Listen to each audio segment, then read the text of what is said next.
welcome to the meeting. So Oh, everybody looked at the minutes and are they satisfied with them? Do we need to make any changes in those minutes? yes, Are you having trouble getting on? I no, don't see you. I'm on. Oh, okay. I mean, I'm trying to,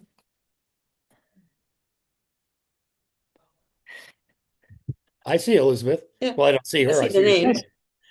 I'm There you here. are. There's Okay, Elizabeth. hi. Hi, And I, s- hi, everyone. Happy New Year, if we can call it happy. I'm not sure about that. Let's make okay, it. so back to the minutes. Is everybody satisfied with the minutes? Yes. Yeah, I am. Okay. So all in favor of passing them? Hi. All right. Anybody opposed? Okay.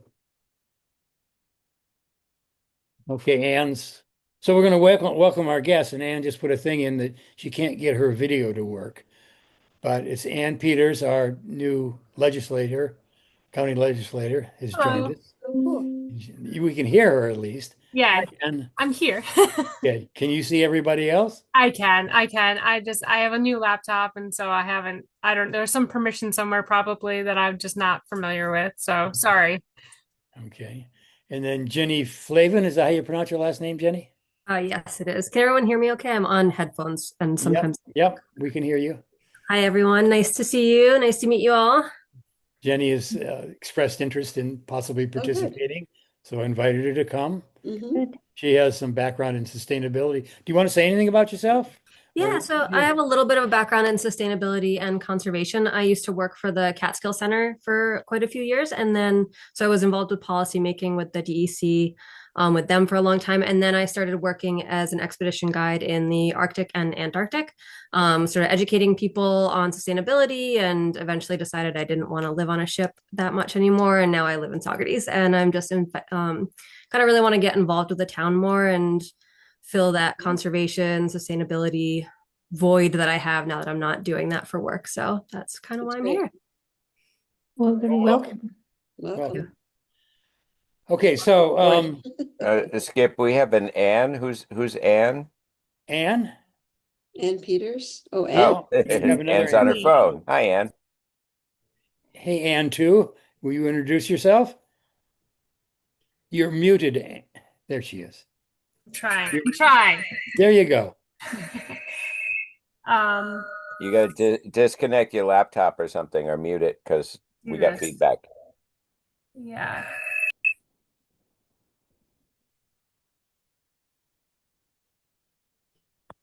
Okay, I'm so sorry. Oh, there you are. Okay, so my name is Ann Peters. I was recently elected Oh, as the county legislator for the town and village of Socrates, District 2. And I am very interested to learn more about the best systems that are being proposed and other things that are happening within Socrates. I was actually just nominated or appointed to the environmental committee for the Ulster County Legislature as well. So just here to listen and learn and understand what people's thoughts and concerns are. great. Great. Welcome. Welcome. Welcome. So is there any other visitors? Is that it? That it? Looks like it. Okay. So first order of business is it seems the town took the initiative to usurp our right to choose our own chairman and things. So it's okay. But just, let's have a confirmation. They put me up and I appointed me as chairman, and really we should have suggested that to them. So as a formality, would anybody else like to be chairman of this CAC? No. Don't all rush it at once. You got to say Okay, it three so times, Skip. all right. Would anybody else like to? Right. At the county committee, they always said it three times and it was very, very, okay. Would anybody Right. else like to be chairman? I Would anybody nominate, else like to be I chairman? nominate Skip Author to as chairman of the Okay. CAC. How formal of us. I triple that. Oh, God. All right. So I All in will do favor? this, but if you vote for me, you're making a commitment to get involved in like the things that are sent out, like all the information about BEST, about the, the ZIP plan, and all the things that are out. I'd like to have people come as informed as possible. All the things I put on the meeting agenda announcement, do as much as you can to familiarize yourselves with that. If you have questions, research them before you come, and maybe you can inform us on what's happening. And there's two reasons for doing this. So when I first became chairman, one of the issues was our meetings are going too long. How we can reduce that and how we can make it a forum more than just strictly an informational thing is have that information available so that you don't have to be asking questions. You can be familiar with the information that's been put out there. And also get information to me so I can put it on the agenda or share it with other members. Because the more information we have coming into this meeting, the more we can have a forum and the quicker we can, have a discussion and make decisions without, making it a total informational meeting. Of course, it's going to be informational, but being, prepared up front and reading the stuff is very important. So anyway, I will put myself up for a vote, but if you vote for me, you're committing to that. Deal? Yes, Okay, deal. All right. Do I call the vote? Am I allowed to do that for myself? You should. yes. Okay. All All in in favor? favor. Aye. Okay. Okay. All right. So, it's another good thing to do under see, what is it called? Under React, you can pull up a thing that's this icon for your hand. So if people want to say something, let's use that. Because what that does is it lets me see people raising hands and it goes up to the left corner and I can see who people who want to speak. So if we can use that, I don't know what they call it, that virtual hand under the React thing, that would be Reactions, yeah. React. So under, yeah, so Carol has her React hand up. You see? Did you do that? Example. You just did it as an No, example. no, I actually was wondering, do we know who our committee is composed of now? Did it change from December? No, it did. Leslie? It did. We have 8 members. We could have another member. Everybody that was on last year is on still. So we Okay. have one vacancy. And Bill Barr is our liaison. That's right. Right. Bill Barr is a new elected to the town board, and he's our liaison. And later in the meeting, we'll have him, introduce himself and say a few words. Is Nicole still a member, Skip? Nicole was a member of the task force, Got it. not a member of the CAC. I think she got approved anyway at the Well, organizational meeting. yeah, I think that they should talk to us first before they do that. Let me just interject here. The Climate Smart Task Force is a committee of the CAC. So Nicole is on the Climate Smart Task Force Committee of the CAC. And that's what she was appointed to in January. She was appointed to the task force. So the structure is the task force, CAC is the task force. But when the town established a Climate Smart group, the town said, okay, the CAC will be the task force. The CAC said, hey, we want a subcommittee here. We want more interested residents serving on the task force. And at that time, I think we had, 5 maybe? Carol, you probably remember. We had Susan, we had Patty, we had Steve Weir, we had maybe 4 or 5 people who were just on the committee. They met at the beginning of the CAC meeting and then they left and then we went on to our CAC business. So I don't know if I'm confusing or if I'm clarifying, I'm not sure. Well, one thing that what it means is you can be on that task force and not be a member of the CAC.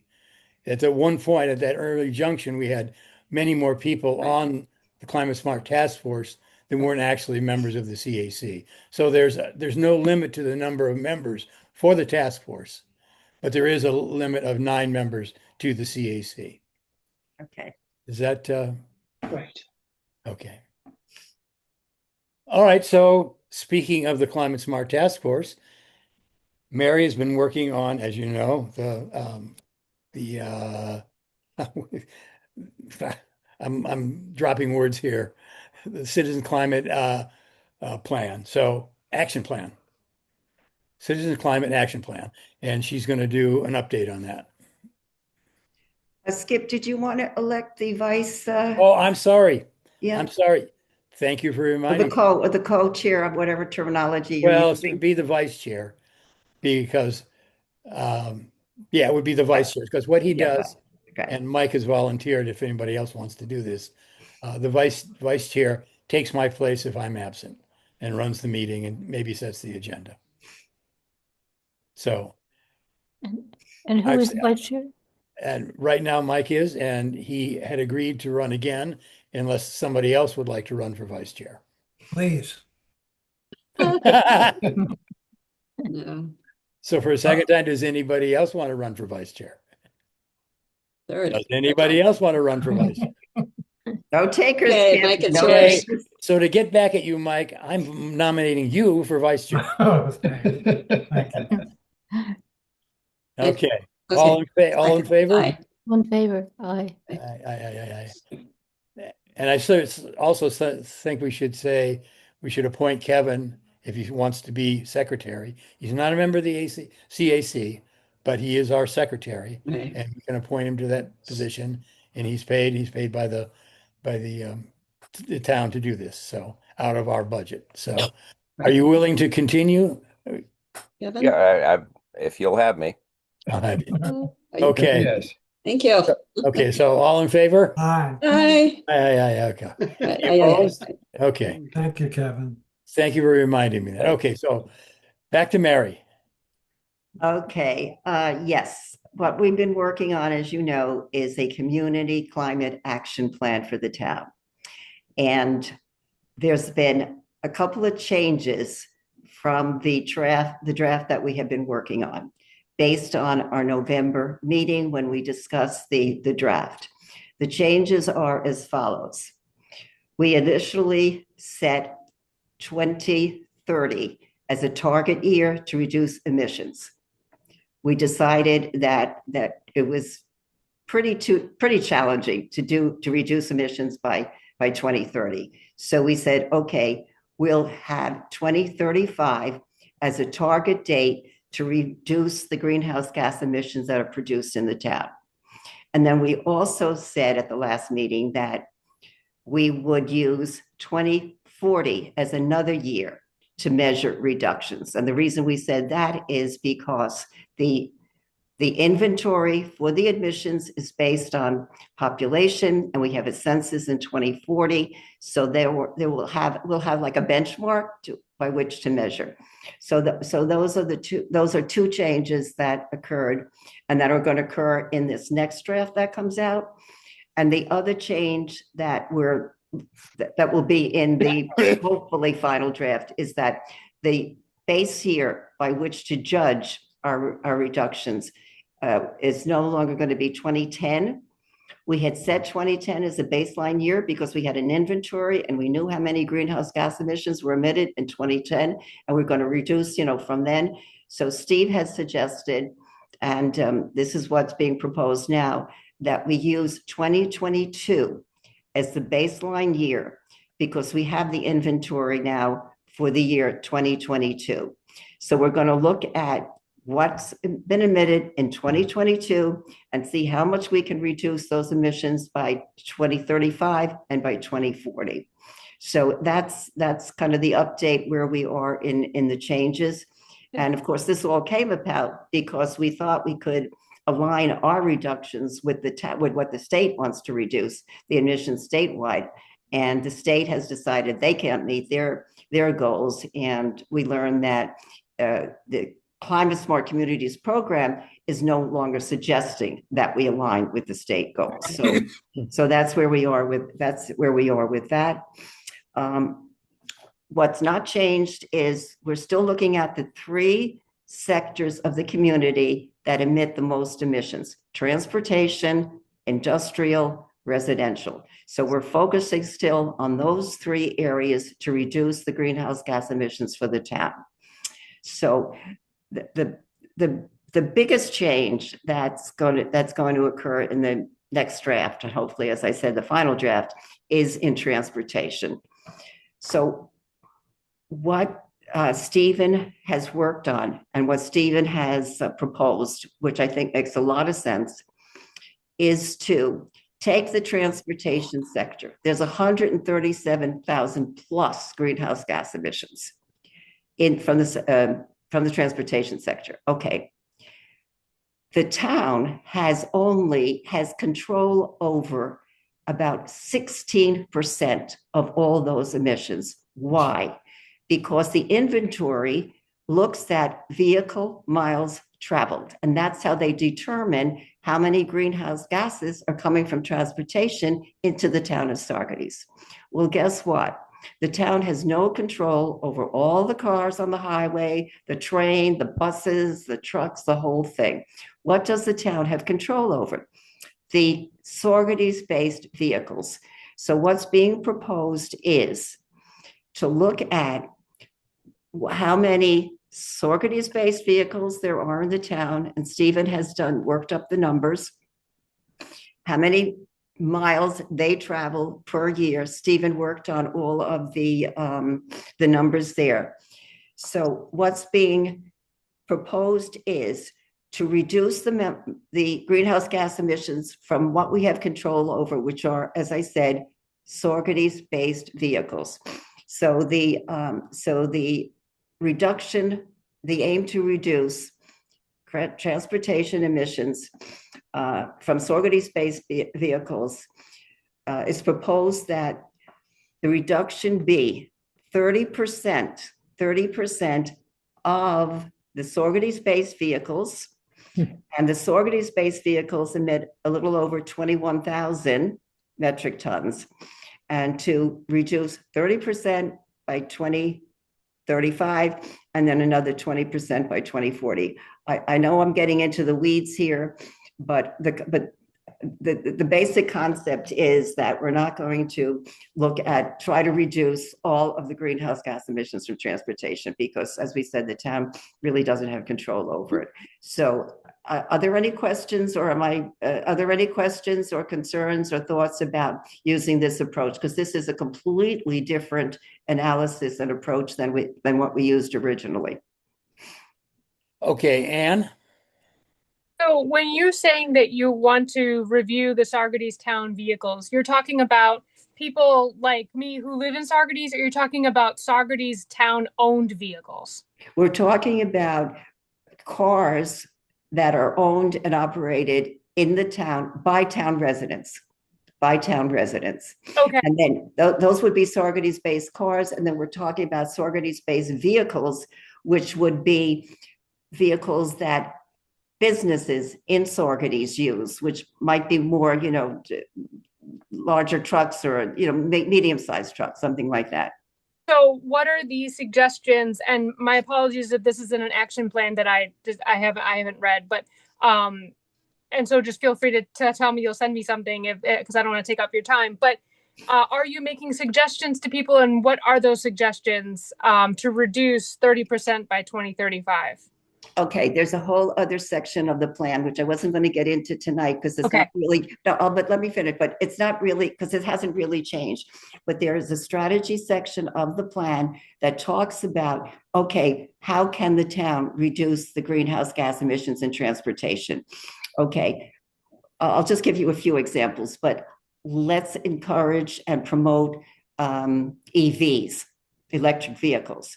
We had a very successful Solarized Saugerties program back in 2016.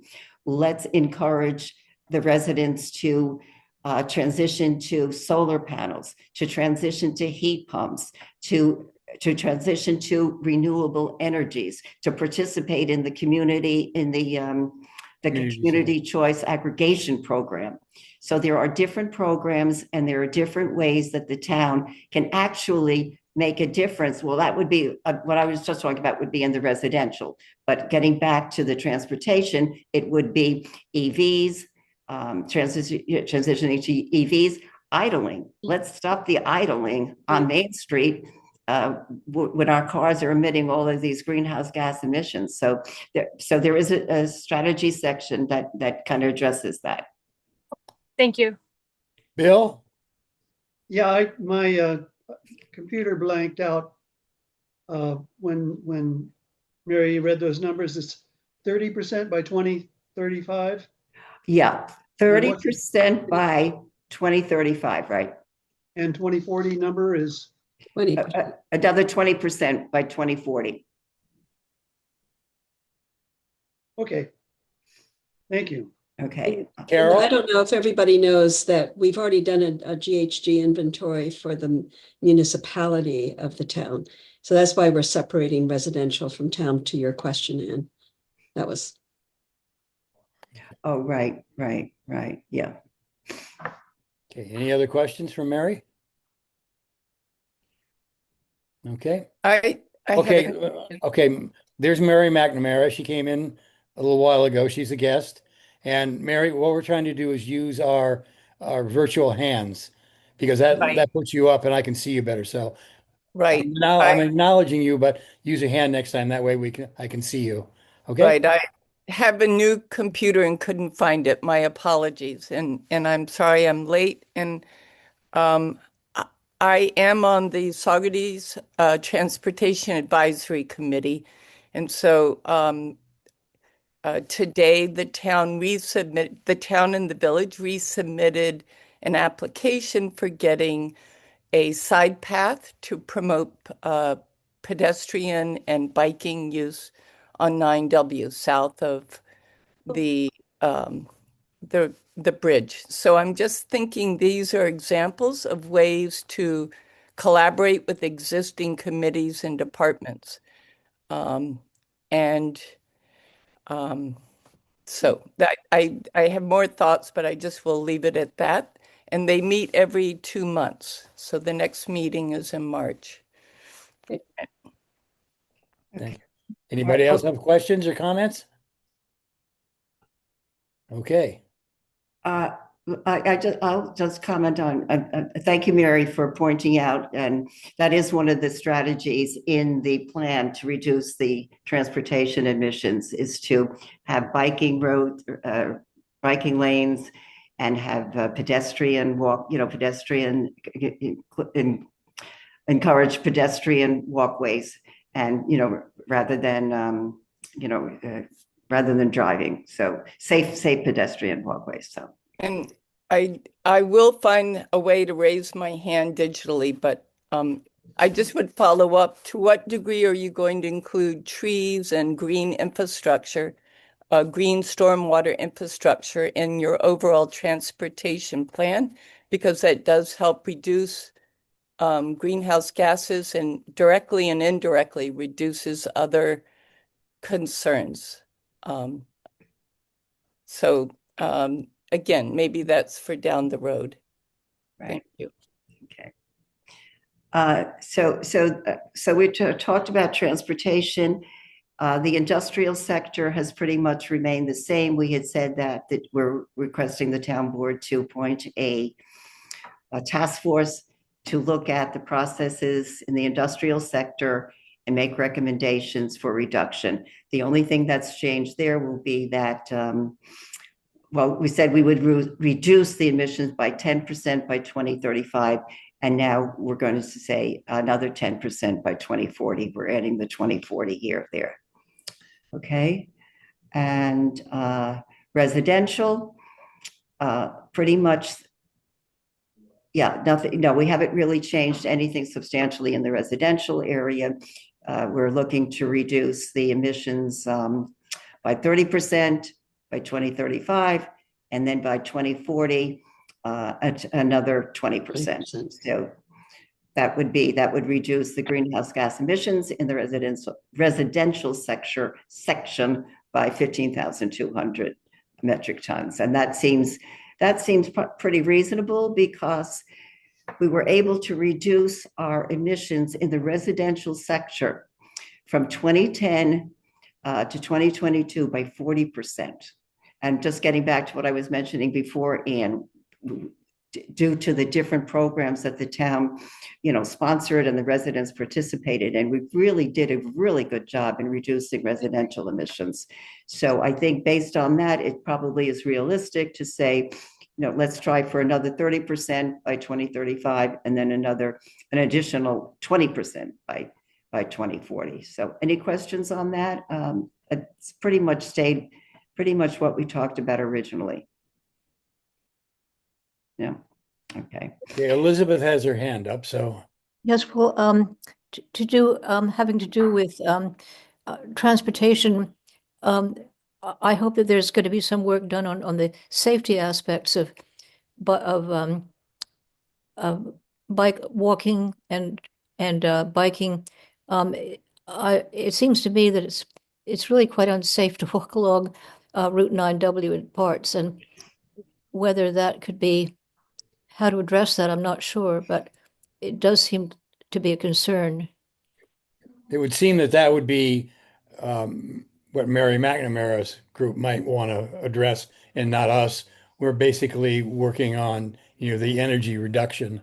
Okay. The safety aspect of it certainly is important, but I think the group that Mary McNamara is working on, probably that's part of their venue. They're probably part of their concerns. Right. They would work there. Thank you.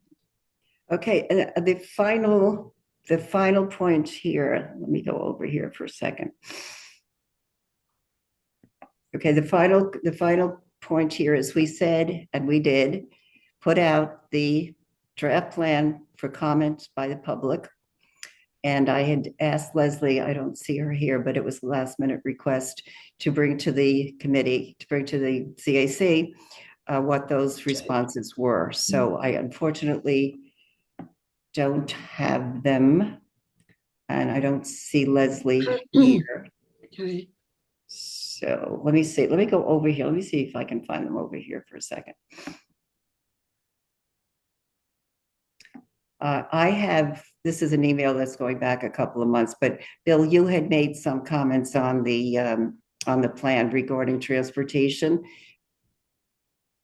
Yeah, I don't remember. I don't remember what they were, Mary. I'm sorry. No, that's okay. Essentially, Well, I think it was just a change in the way they were presented, the format for the graphs. That's all. yeah. That's what I remember too. Yeah, that's all. Okay, you talked about that the highway maintenance has increased possibly due to more hot days, and more to the point here, increased weight of vehicles on the road. And cursory periodical searches on consumer trends in family and personal vehicles cites the increased use of heavier, less fuel efficient four-door pickup trucks. So essentially your comments were to what has caused the increase in greenhouse gas emissions from the transportation sector. Right, you are. So, and then we did have some comments to your point, Ann, how can we reduce, what strategies can the town use? And one here is options for mass transportation, including a fleet of electric mini vehicles, small businesses, et cetera. I don't think this is productive to do it like this right now. What I'm going to do is I will send the comments out to everyone. You can look at them and decide which of the comments and which of the suggestions make sense, and then bring them to the next meeting, and then we can finalize and put them in the plan if we think that they're appropriate and that they're doable. Does that make sense to everyone? Mm-hmm. Yes. Okay. All right. And finally, the reason I didn't send this out to you for this evening's meeting, there's two reasons. Number one, I've got to now delete this whole page that's in the plan, and I got to drop in the new text, right? And I haven't had a chance to do that. And I know there's going to be some word changes because I've got to get it all on the same page. So I will do that hopefully next week and get it back to you. And the other reason is you had so many documents to look at for this meeting. I thought they don't need to look at all of this. So I'll just send it out to you sometime next week when I get around to it. Okay, that is it for me. Carol has her hand up. Yeah. Two things. One is if you need any number crunching, I'm happy to do that for the plan. I don't know if we need to update it or not. And then secondly, I think it was Ken and Leslie were going to collect all the comments. And maybe they did, and I don't remember what happened to them. We sent out the draft to a variety of places and people were supposed to respond. Maybe we didn't get any responses. I don't know. Well, to answer that question, the ones I just read from Bill, there's two people commented, Bill and Okay. and another person, the woman. And but this email goes back Right. It was a long time ago. November, right? So Yeah. whether anybody else commented subsequently, we don't know. So I will ask Leslie to update this. I'll send it to everyone. You can look at what the comments are, see what you think is doable, and then we'll resolve it at the next meeting. Okay? Yeah. And thank you, Steve. And thank you, Mary. Yeah. Good work. Yeah, well, thank you, Stephen. Stephen did a really, Yeah. really important analysis for the transportation sector, and I think it makes a lot of sense. So thank you, Stephen. Any more comments? Well, Stephen's got his hand up. I put it up earlier because I thought Mary was finished. I wanted to thank her for carrying forward for yet another 2 months this immense plan. I've helped a little, but she's done so much to keep it rolling. Okay, so we'll move on. Look forward to the revision.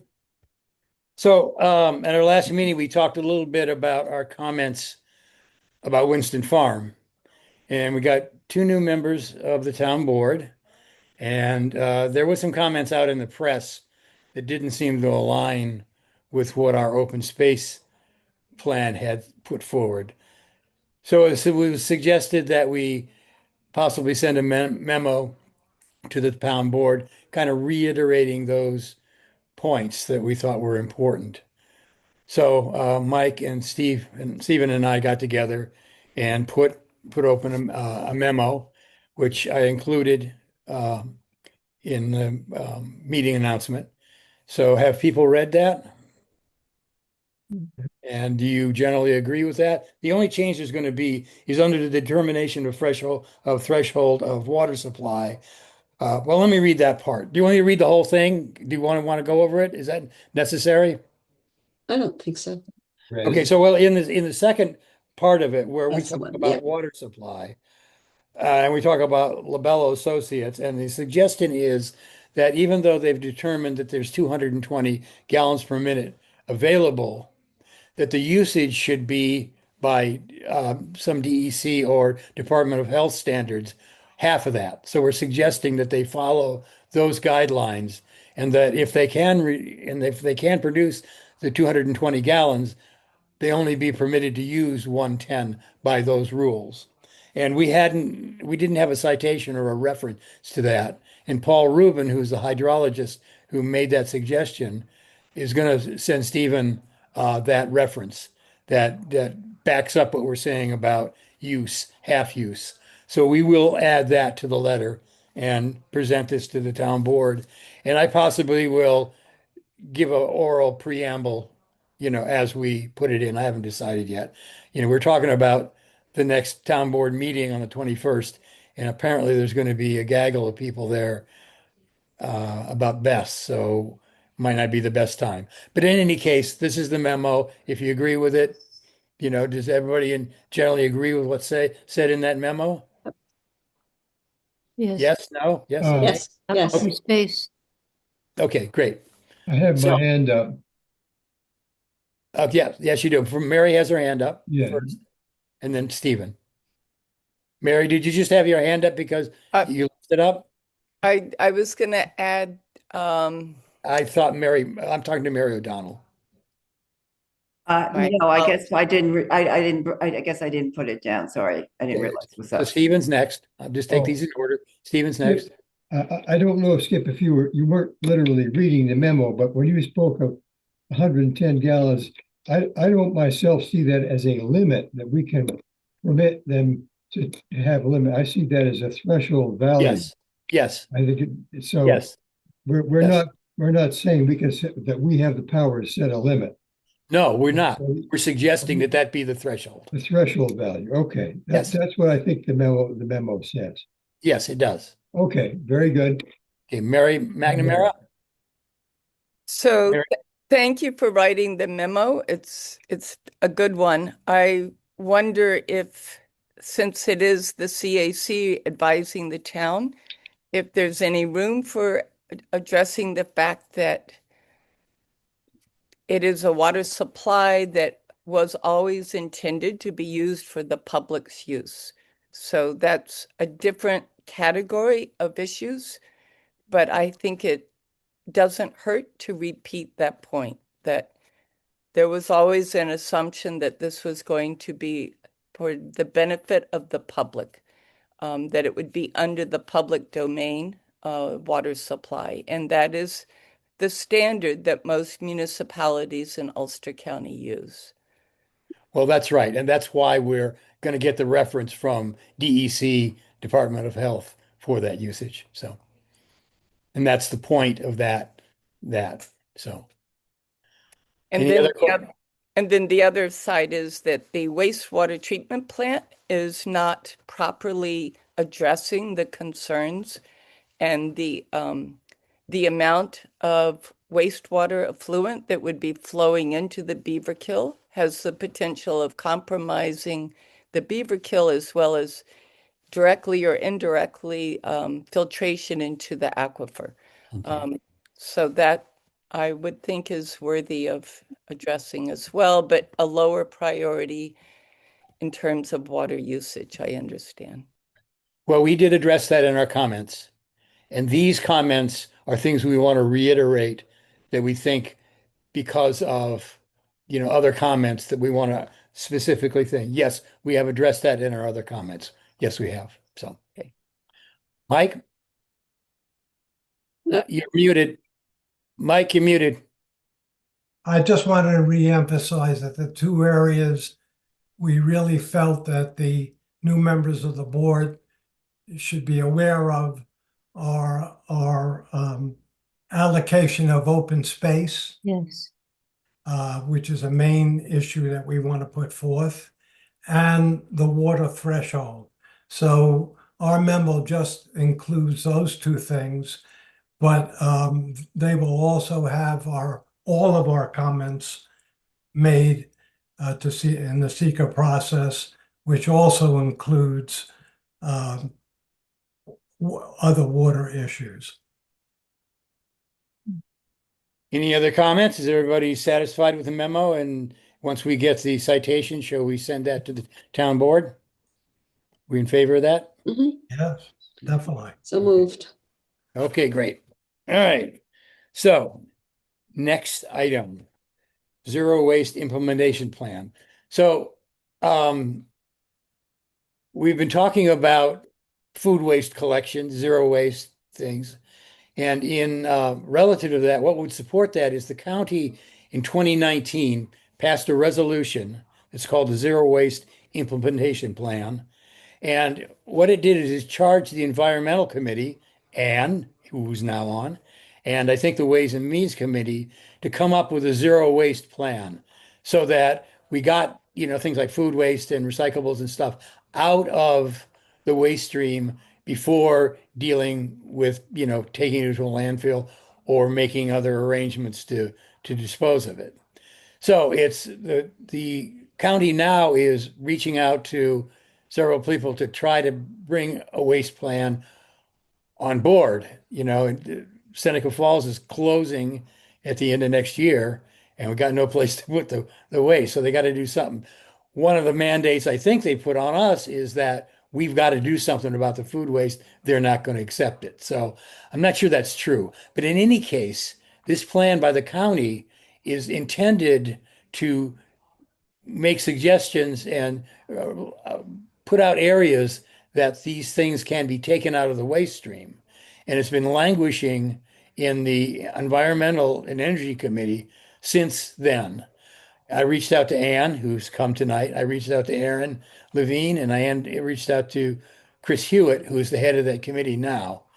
Ann responded, the other two ghosted me, so I don't know what's going on with them. But in any case, I wanted to bring that up. I put that, people can read that, what it is.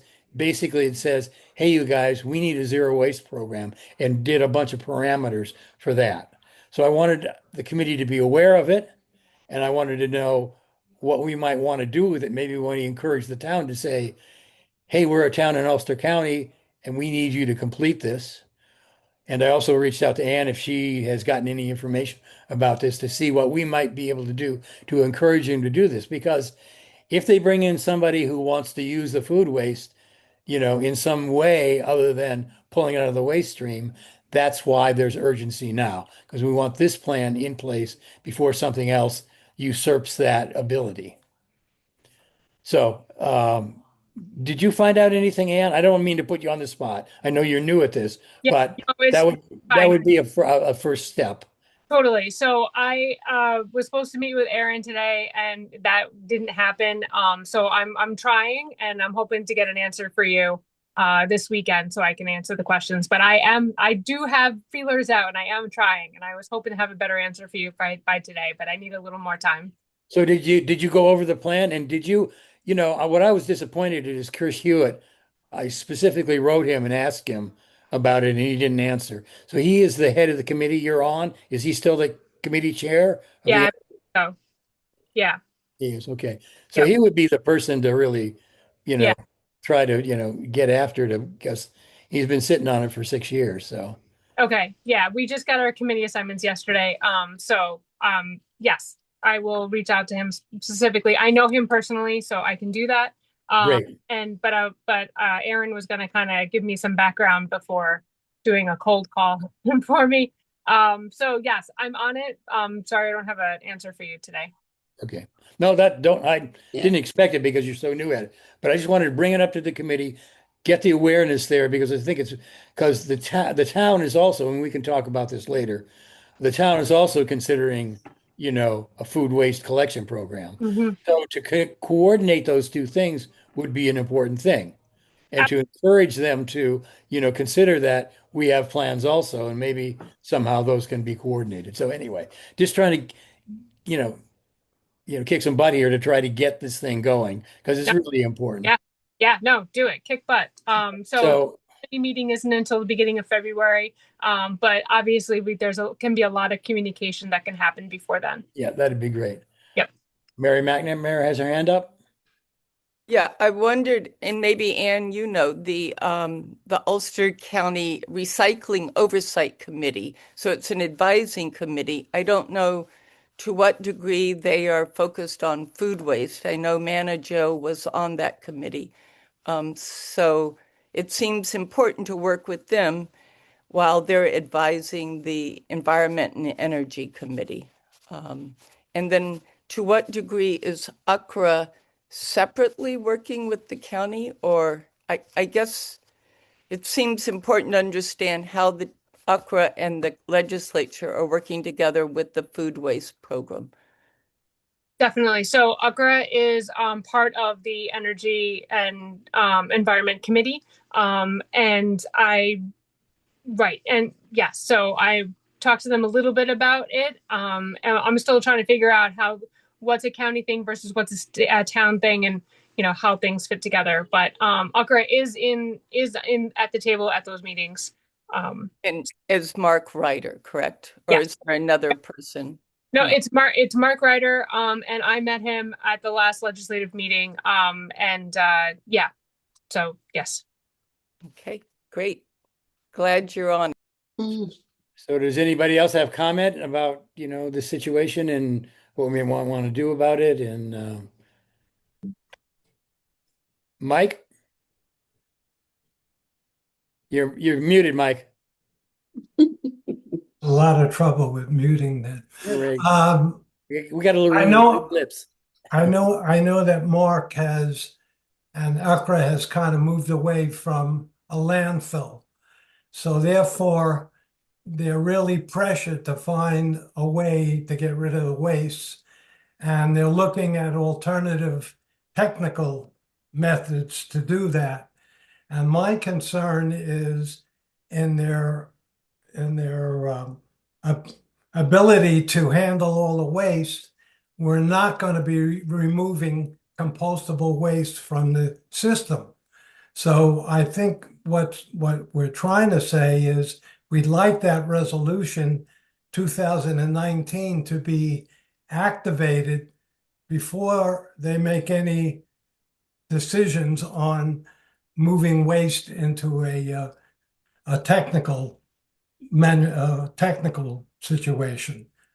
I don't know exactly what the process is, but I know Mark is looking at that. Right.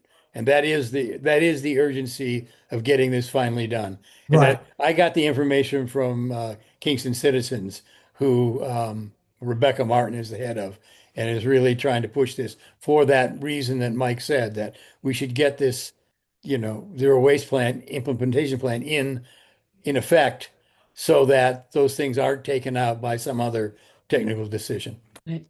Elizabeth? Yes, and I think particularly the methane problem is very serious and should be highlighted in this plan to keep methane out of the landfills. If there's not going to be any more landfills, the zero waste implementation program could help with that. Definitely. Any other comments? Okay, well, we'll look forward to what Ann digs up, and hopefully Aaron and Chris will get involved, and maybe we can get something moving here and find out what the town or our town or other towns can do to be, involved in this, because certainly we want cooperation, but there's got to be a coordinated plan for us to, be effective with this. And I think we should, we don't have to do this tonight, but what Mike Ivino had talked to me about, possible uh, food waste collection from the schools and from the town. I mean, Mary started a great program, but we need to get more out, and so hopefully the town will go forward on that. But we can talk about that further at some other time. And let's, Bill, did you want to say something about that, Bill? Well, yeah, you kind of mentioned, I was going to say that you and I had talked about this, and I've agreed to Skip to try to spark a reinterest, if that's a word, new interest in this with Mike, and Right. generate whatever activity I can get. And Just for the background, and then we talked about this before. They were talking about getting two food style roll-offs that would collect food waste. I mean, large 30 yard units. They would also start digestion. If there were 2 units, we could put one at the transfer station, maybe one at the school, or one at the village station, so it would be more accessible to people and have a higher volume and not, cost us as much. That was all in the things. There was DEC permits that were apparently gotten. I don't know what happened with the application for the roll-offs, but all that was kind of in play, but not completed. Kind of like the zero waste implementation program. Everything seems to be up in the air, but I'm trying to get it to move again. So keep it rolling. yeah, keep it rolling. Mary McNamara? So I understand that part of the reason for holding off on Mike Avino's plan was that the ability for UCRA to digest the dinnerware was questionable at the scale that the Garlic Festival needed to do it. So I do think that revisiting what Shabazz and Josephine presented for having enzymes that assist. Anyway, I just think that there's other programs to incorporate into your review of what Mike Avino is proposing. I don't. Okay, so I'm sorry, I didn't mean to interrupt. No, it's okay. Okay, so there's two separate things happening here. Right. The town program I talked to about does not have anything to do with the zero waste program at the Garlic Festival. They're two separate issues. Right. There wouldn't be any collection of utensils and stuff. That issue was that the town had to take over the running of the zero waste program. And the problem was they didn't know whether UCRA could take the biodegradable utensils. And so they went back and they finally took it to Greenway's facility because they're the only one who can handle it. But that's separate from what I was talking about. This is a town program, not just the zero waste program at the Garlic Festival. So there's two different issues. So we should, when we're talking about that, we should keep them separate because it's not suggested yet that the town's program accept biodegradable utensils and stuff. This is purely food waste. So two separate issues, although important. And it's important that the things that happened at the Garlic Festival could expand to other activities at Cantine Field, and that one of the great ideas in Mike's thing is have be able to supply biodegradable utensils and plates and things to those people at the Garlic Festival or other activities that would be certified that either Accra or Greenway could take, because that's one of the issues in taking and using that stuff. It's very hard to biodegrade. So, but that getting certified and becoming a possible supplier of that to whoever needs it would be important. So anyway, So I okay. to- Any other Mary so O'Donnell? Skip, just to follow up, the Mark Ryder is looking into digesters that can efficiently process the food waste, a system that's being used in other counties. So that would Great. be a third category. Great. Good. Great. So we should get, getting all this information up and getting these programs going is important to stimulate what you're talking about. Mary O'Donnell? Yeah, I'm sorry, Skip. I have a 6 o'clock commitment, so I have to jump off now. So, bye, everybody. See Okay, you, bye. Mary. Thanks for your work. Look forward to the re-up. Bye-bye. Bye. Okay. All right. So any more on zero waste? Any more contacts on zero waste? Okay. So on to Bess. Huge, huge, huge. So just as an overview, I hope everybody's kind of familiar with what they are. They're battery storage units that are grid sized that can take or put back into the grid electric energy depending on the time of day. And they really are, they will make collection of especially renewable power from Canada and stuff because our grid can't handle it down in the Hudson Valley more available. It will help the grid, because it doesn't need to be upgraded because these units can help with the power, thing on there. And so they have a lot of real advantages. The bugaboo is people's feelings about their safety.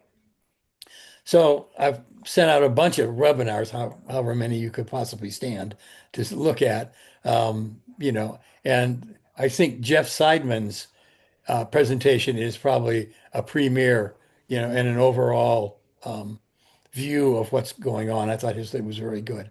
And, I've talked a little bit with people in the town that, it seems like to get a really true objective view of this, a workshop should be held. And that was one of Seidman's suggestions. I think um, Fred Costello had mentioned it to Stephen, and there was other people who had mentioned that getting the experts together, and especially uh, involving the fire department and things like that, so that could be explained, because what's happened is, yes, there were fires years ago, but the technology was way different. And Seidman uses the analogy of Ford Pintos. Yes, Ford Pintos catch on fire, but we don't use Ford Pintos anymore. So people are thinking about Ford Pintos catching on fire relative to best, and actually the technology has advanced way, way beyond that. So to ameliorate people's fears about this, that information has to get out there. And there's too much information, sensational. The papers say, oh, by a giant fire here, all toxic fumes and everything. It's not really true. So we need to get experts in to explain what's happening and have a workshop and inform the public. So that's kind of an overview. So, Bill. Yeah, I think it's okay for me to say this. Um, I just found out today that Mike Ivino is scheduling an event at the local on February 5th to educate the public about BESS. Oh, great. Fantastic. Good. And as you all know, he's a fireman, so he's a Mhm. fire chief in Centerville. Do you know who he's going to have at that? I don't know details, Skip. I Okay. don't. I'll try to find out and get back That would to be you. really good because, we should help. Getting the word out, this is really important. Mhm. And February 5th isn't that far away. I'm No, it really isn't. surprised that, you got to give people notice. We got to get a lot of people there. And that's great. That's great. Well, people are primed to, they're talking about it. About it. I Yeah. know. The pitchforks and torches are out. They are. Carol? There's supposed to be a NYSERDA is also doing an event in next week. The I 21st, right? believe it's the 21st. I believe it's I between, was just going to try to look for it, but I can't. I'm not that quick on my computer. I will But put it I can out. send that out, or did we send it out already? Well, I've got that the 21st between 2 and 3:30. Yes, correct. Okay, so Correct. if you want to And, send that out, if you've got it there. I've, But yeah, I do yes, have that, and it's basically to review what the issues are with BESS, the battery energy storage systems. right. And we do have, as a planning board, one that had come in front of us that they wanted to situate near the transmission station behind Yeah. Stewart's. Yeah. I don't know if you know about that new Yeah. transmission station behind there. And it would be adjacent or right across from it. So we're looking at that. They haven't come before us. They came before us 2 months ago and they haven't come back. So I don't know where that's at right now. Were they scheduled? Somebody said they were scheduled for the 20th. Is that not happening? Not that I know of.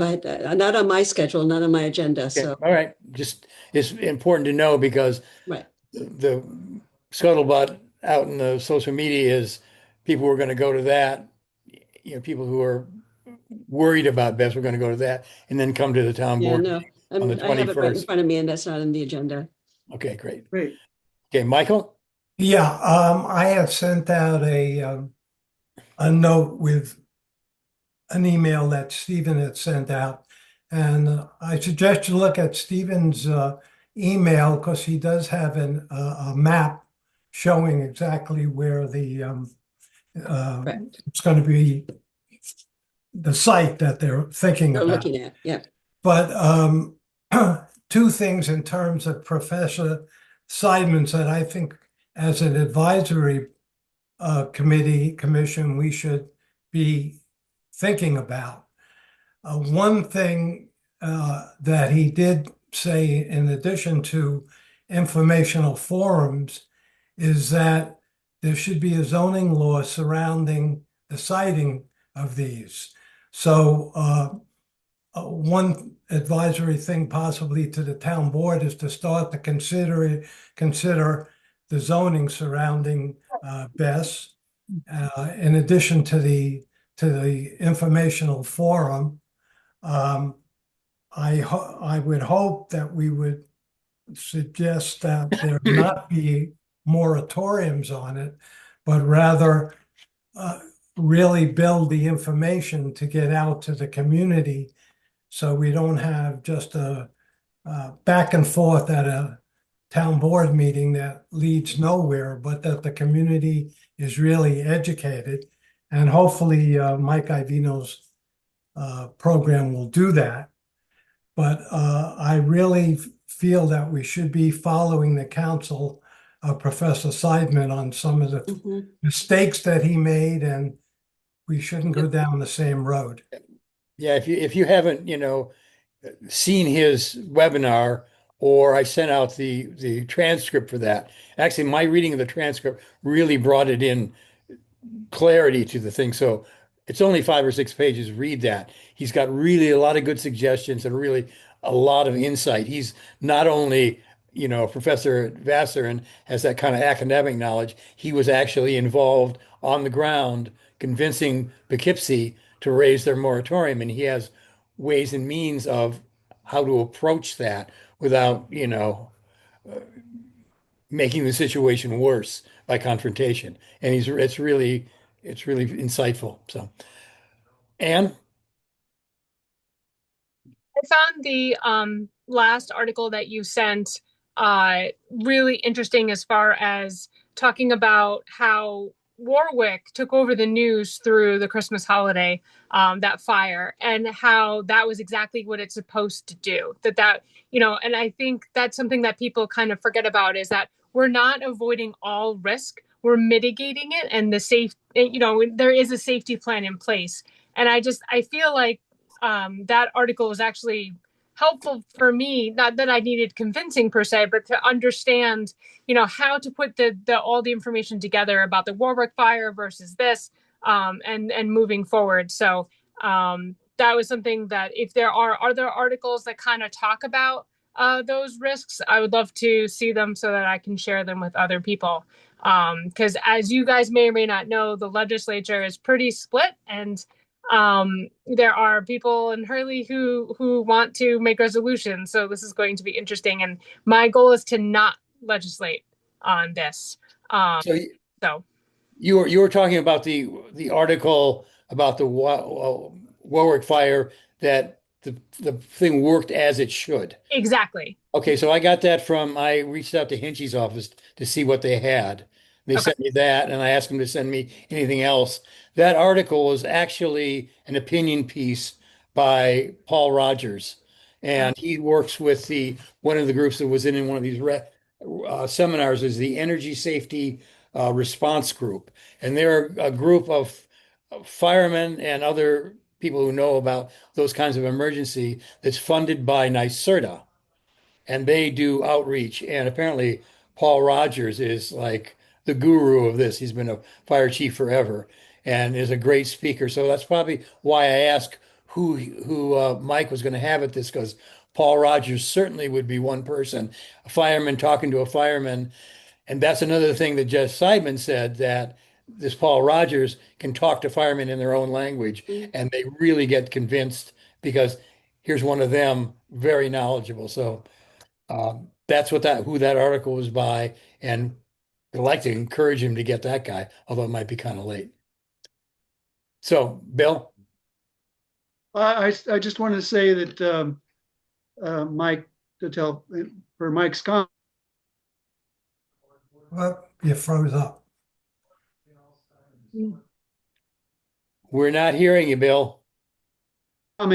Stephanie and I agree that Okay, we need a zoning, Bill, a change to the zone. And you froze up for a while. Could you repeat? He froze up again. Froze up. I I didn't mean to nice scare him. Okay. All right. That there are standards out there that we can implement. Yeah. Indoor zoning changes. Good. Okay. So I was at another like a forum on this, and there was a guy from Croton. They've done a lot of work with this, and he said that they were talking about the seeker process being involved in this, and he was saying that there would be other environmental impact statements. A way to approach it is to require a certain environmental impact statement by the town from the vendor who produced it, and that's a way of making sure that things are taken care of and not having necessarily to go through a whole secret process. He also said, and this was a little, he was really into how you get money out of this for the town, because he said that if there's a lot of opposition, but you can show that this is going to make money for the town, and it did for Croton, that all of a sudden the opposition melts away, because Croton actually put a solar canopy in with the BESS system, Huh? and they're making $1.5 million a year on it. Wow. So that's something we talked about before. Great. They're fortunate in they have a train station there, and it's over the parking lot of the train station. Right. And we don't have that. But the idea is to make this not profitable, but some kind of revenue coming into the town for this, either through an EIS or an Right. operational thing. So that's another idea. I'm not necessarily saying you should try to like shake them down, Well, but that's a double-edged sword, though, because one of the criticisms is the town is just going to roll over for these guys because we're going to Right. make money from it. We don't care about the safety. got it. Okay. All right. So, Got to be careful. yeah, okay. Got it. Okay. Stephen? Muted, You're Stephen. muted, Stephen. Steve, no. Now, okay, Bill, do you have any way to talk to Mike about who he's inviting to the meet? Is it an official activity of the town board, or is this being done by him as a citizen and firefighter? Stephen, I don't know the answer to that. I just heard today. Okay. So I haven't found out yet. It would, because it's very important who goes to that. Yeah. As to zoning, I lucked into a nice conversation with Fred yesterday, and he said that zoning for this particular, they call it the key captures, the company setup is okay because that is an industrial zone where that would be. So it according to Fred, it could go in there, but he's concerned about other issues related to zoning because he pointed out that there are mobile buses running all over Saugerties every day, namely everybody's electric vehicles. Oh, And if you try to say you can only have a bus of a certain size in a certain place, then all hell breaks loose. So interesting. it's not a simple question, but Bill, you shook your head when I said it wouldn't be a zoning issue, but Fred didn't seem to think.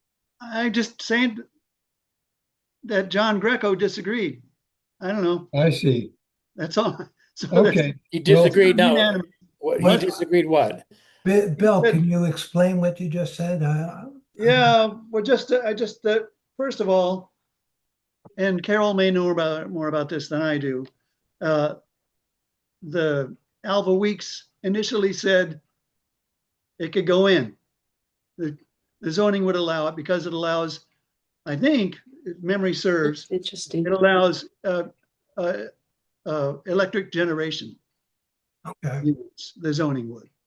And Greco overruled him and said, nope, that wouldn't approve it. That wouldn't, he said that was not a proper interpretation of the zoning law. Interesting. I don't know where things stand, guys. Okay.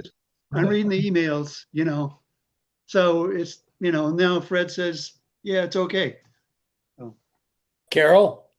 This is now almost old news at this point in our conversation, but in New York City, there's about 5 of these buses, and there have been no problems. They've been there for over 10 years. And it has a lot to do with the education of the fire departments, what they should do in the case of a fire. They are positioned in such a way that the fires get isolated very quickly. And as we saw is it Warwick or Yes. Warsing? One of those W's. It was really, it was contained. It was great. It did exactly what it was supposed to do. I mean, I just wanted to reassure at least us that this is not new. We've been doing this for a while, and we do have some track records. And I think this is the next step in what we need to do for our solar, for our planet. Right. So there was another thing at the forum I was having that on Croton, and also Simon had mentioned it, that there can also be siting of vests at community solar installations. Yeah. And it's very helpful.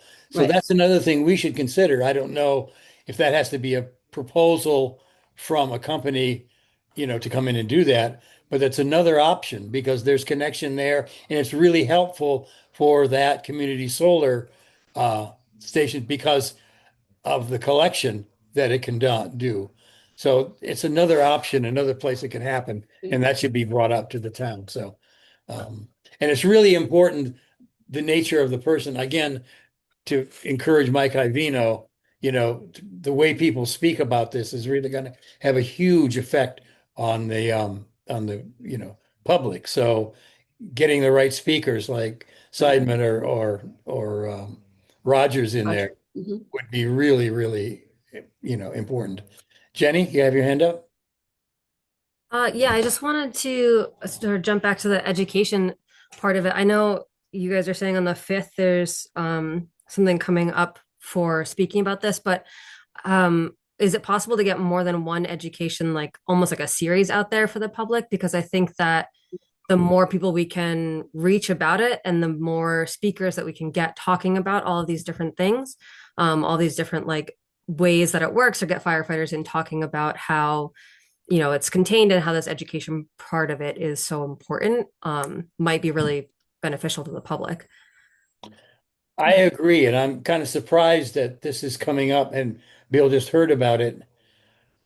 You know, I don't know how much thought was put in. I mean, February 5th is in a couple of weeks, and to get the speakers to announce it, if the board members are just finding out about it, the closer it is, the less space you're going to have, and not considering, what speakers you have and that stuff. So I don't know what kind of planning went through this, but I agree that there should be more than one, especially since this is so close and so fast. So, Carol? I was just noting that the planning board is looking at this. And I sent all of the information that we've been collecting. I sent it to our board. I hope that's okay with people. There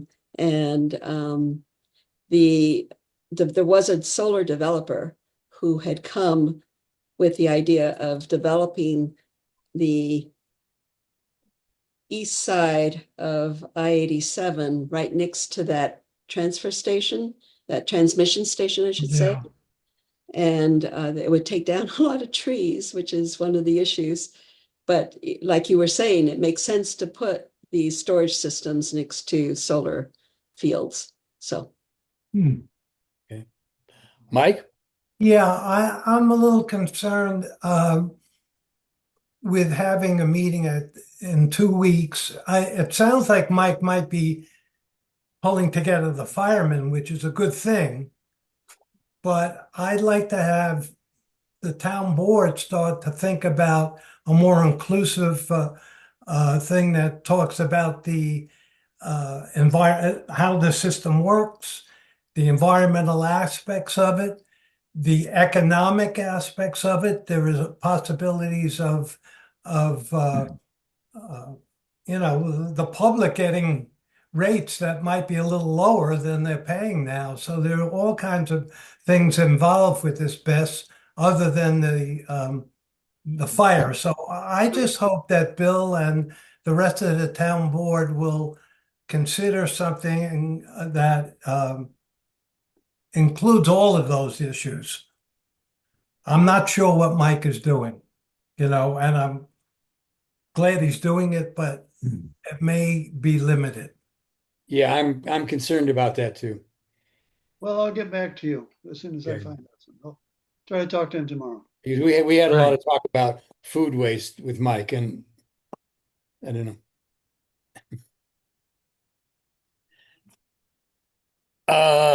Kevin, you got your hand up. Yeah, I put it in the chat, but I do recall that Sarah, Hannah, and Michelle were both speaking favorably of the BESS when it was proposed down for the old Coleman School area. Yeah. And whether they might be brought to bear on this. Yes, I emailed both of them, asked for information. He sent me the Warwick article, and I asked him to keep me in touch and that we wanted to support. Sarah Hannah, through Brittany, said that a workshop would be really, a good thing. So all these people are on board for this workshop or workshops, as Jenny, which is I think is even a better idea, because I know when we did Solarize Saugerties, we had several workshops and it reached more people that way. But I really think that this is really a surprise. This is a big issue, and I think it should be the whole town board should think about it. I think that Stephen, didn't you say that is this? I don't know if it's confidential information that Fred had mentioned a workshop too, and was that the same workshop as Mike? Well, Fred didn't. I don't think it was confidential. He didn't use the word workshop. He said that the first thing he wanted to do was bring in NYSERDA and expert firefighters.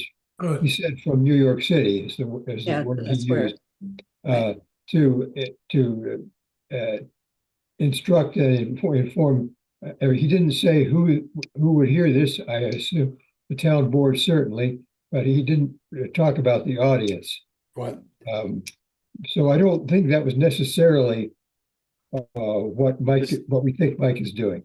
Well, that's significant have been. because it's significant because the first webinar I went for the Sustainable Hudson Valley with Melissa, that on that thing was Jeff Seidman, a person that leads this thing for NYSERDA, who she said says, we're here to support the towns.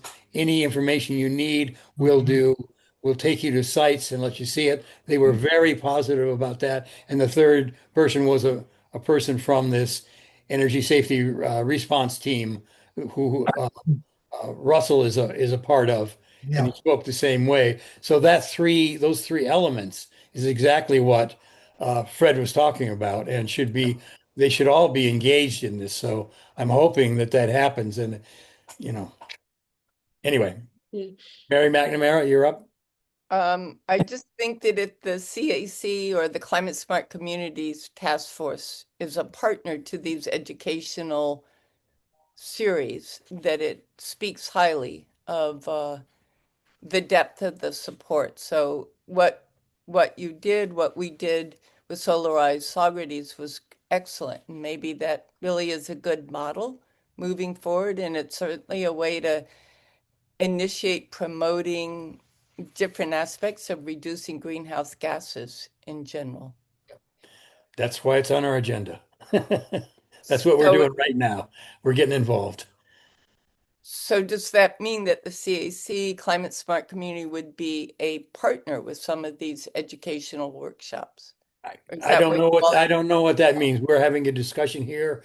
Certainly we're from all our aspects, we are pushing and reaching out to people to find out, what can be done, who can do it, and that's the information we're sharing here. So what we do in relation to that depends on, where and what the workshop happens. That's why I want to know about what Mike's doing. So yes, we could, and we are. I mean, in reaching out and doing this stuff right now and seeing these workshops and gaining this information and then talking, here's our liaison right down there, our new liaison, and we're involved in this. So we are doing that. And not that we should inject ourselves immediately, but let's see, a large workshop might be better headed by the town with their resources. And certainly we could partner with them. Certainly we're going to be cooperative to get the word out and whatever. So yes.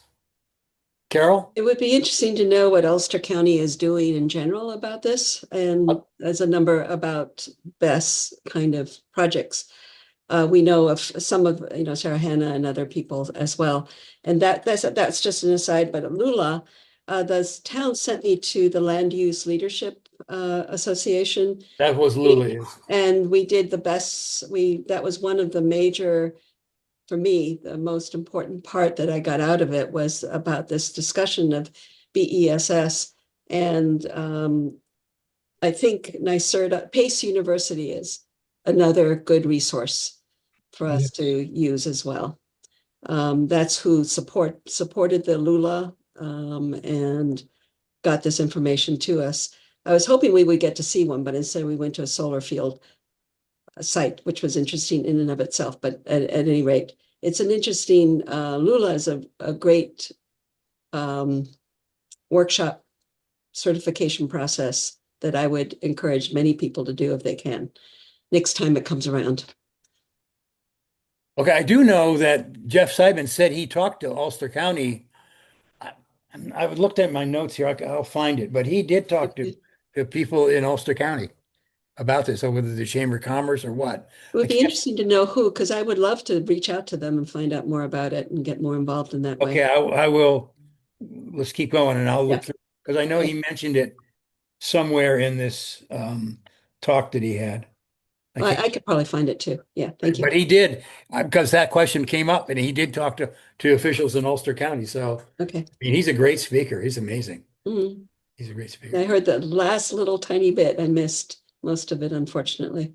Well, just read it because when you Yeah, read it, I oh am my reading God. it. Right. So, Yeah. are there any more comments on this? Okay, so the ball's rolling. I'm really excited that the town's on board with this, and is willing to, they're not being like Hurley just put up a moratorium and they're all talking like, I, that they're reading the New York Post or something. Oh yeah, this is horrible. This is horrible. All this bad stuff. We got to stop this, and that's a Democratic supervisor of Hurley. So fortunately, our supervisor's not like this. Right. So, Stephen? I mentioned in an email that I'm going to go as an individual to the meeting in case a lot of anti-BES people show up and start calling for a moratorium, and just say there's no need for a moratorium.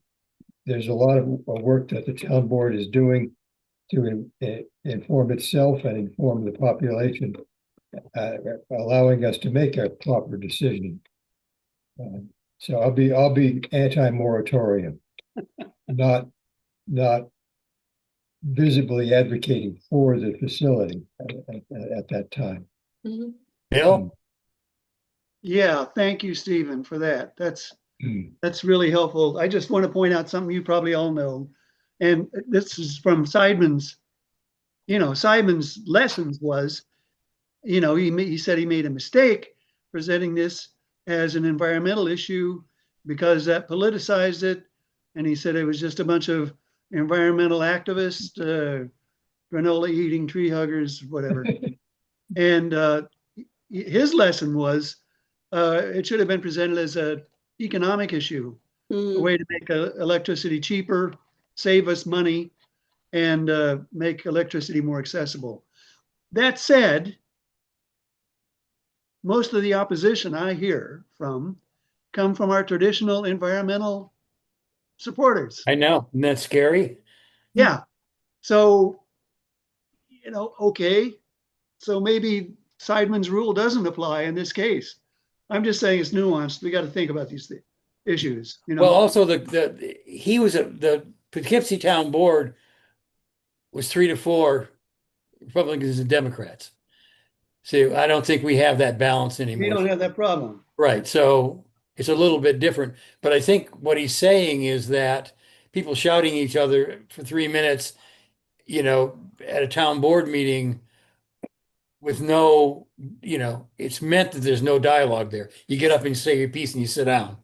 So there's no really dialogue happening. And he's saying that workshops create dialogue.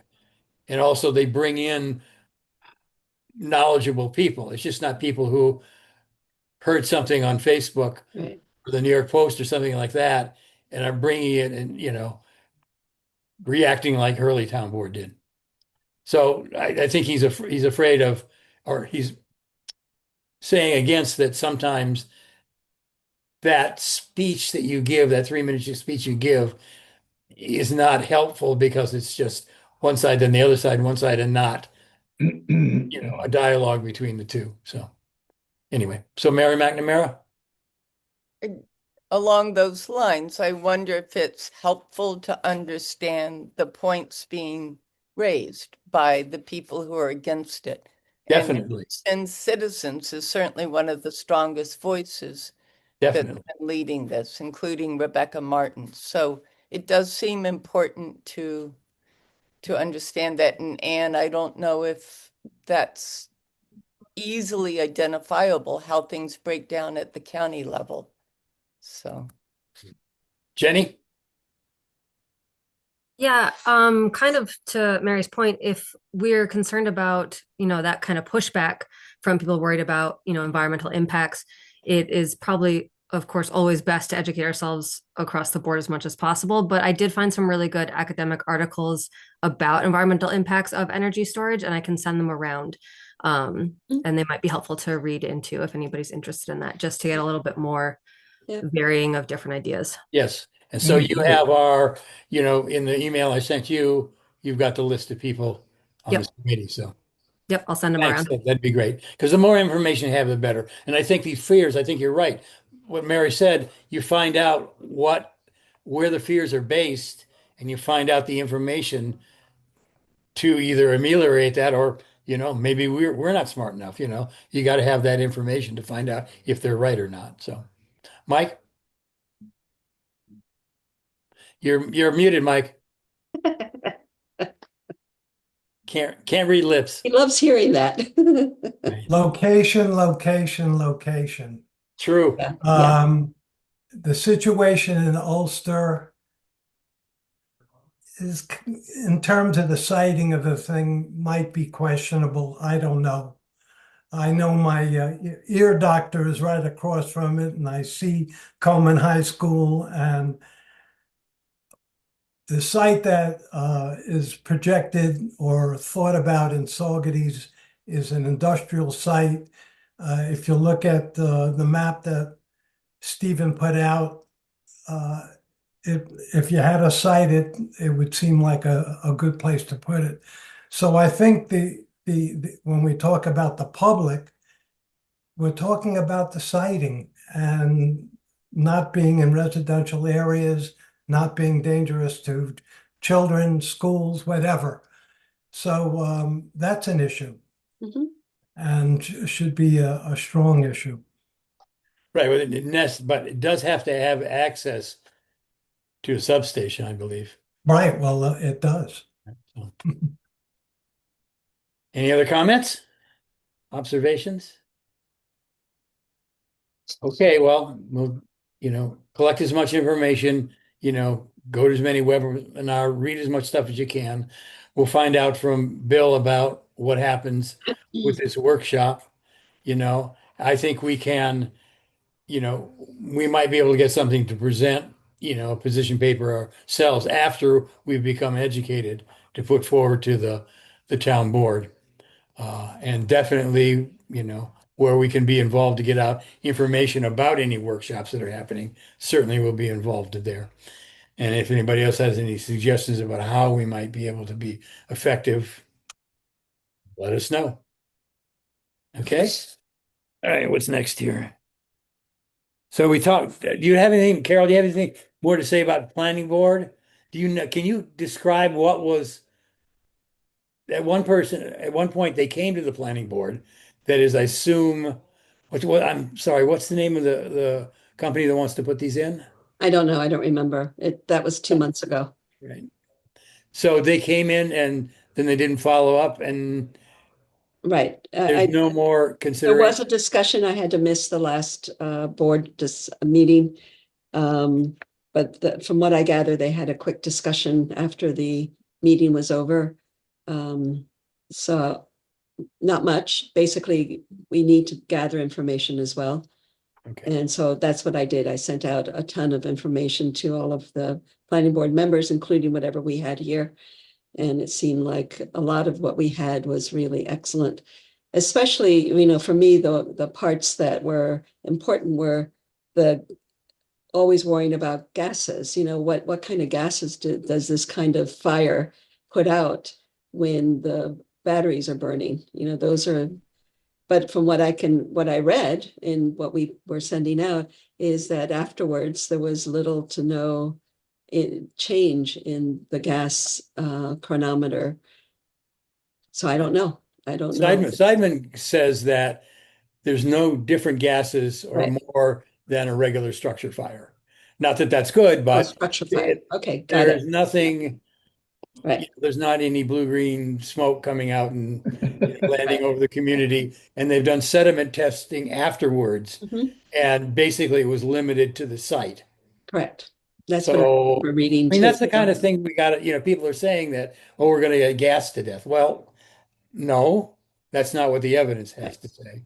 And I think that's where people like Paul Rogers, as a fireman who specifically studied it, can bring light and it brings some authority to the table Right. to address And it. I know when we initially started talking about it with this presentation, I guess it must have been November, Mike Tiano, we have a firefighter department person, I guess, out of Glasgow, that was his main concern. He didn't want to have to put out that kind of fire.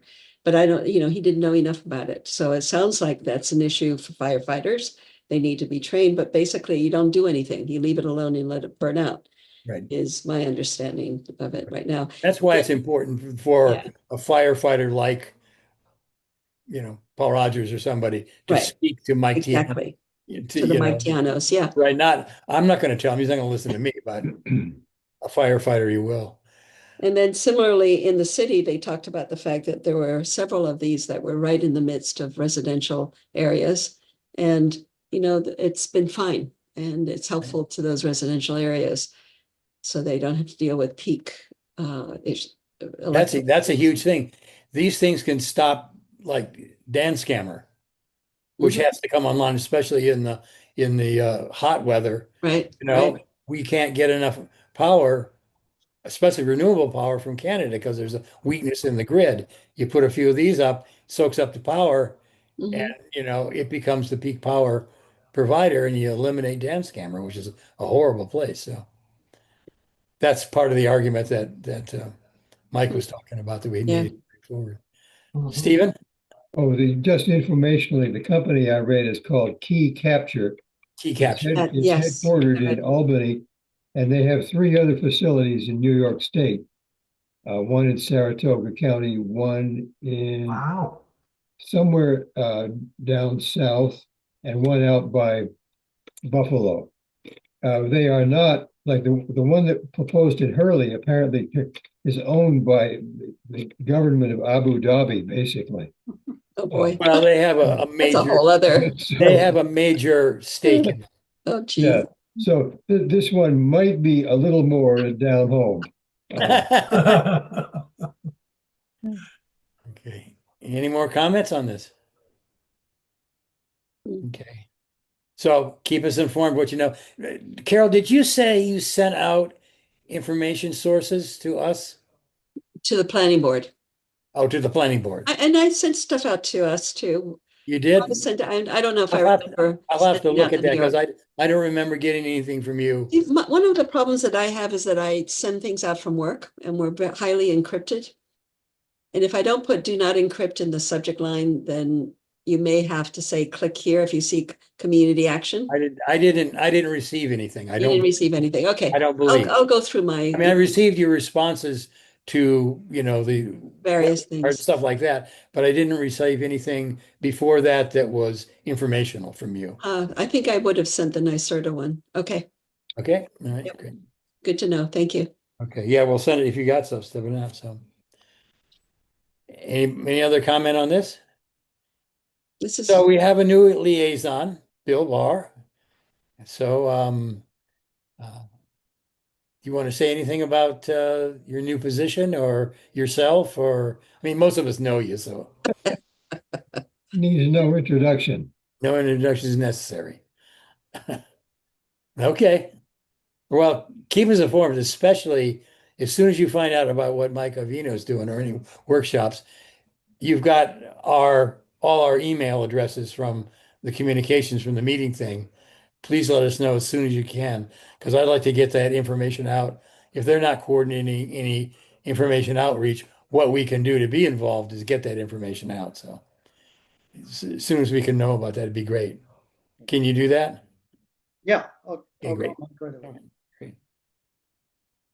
So are there any other announcements? Okay. It's time to adjourn. Okay, thanks, Kip. Okay, thanks Skip. everybody. Thank Thank you. you. Thanks, Jenny. We'll have another one next month and